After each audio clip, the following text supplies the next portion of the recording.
এয়া একাপ চাহ, গাখীৰ, চেনি, আদা, জালুক দি বনোৱা একাপ সুন্দৰ চাহ। একাপ চাহ যদি আমি কোনো ফুটপাথৰ দোকানত খাবলৈ যাওঁ, তেতিয়াহ'লে হয়তো 10 টকা মূল্য হ'ব।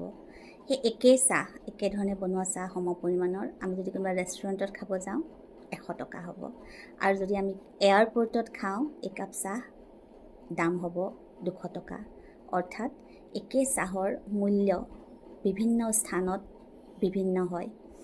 এই ঘটনাৰ পৰা আমি এটা জীৱনৰ শিক্ষাও ল'ব পাৰোঁ যে আমি যদি নিজক মূল্যৱান অনুভৱ কৰাব বিচাৰোঁ বা আমি নিজৰ মূল্য বৃদ্ধি কৰিব বিচাৰোঁ, তেতিয়াহ'লে আমি এনে ব্যক্তিৰ সান্নিধ্যত থাকিব লাগিব যি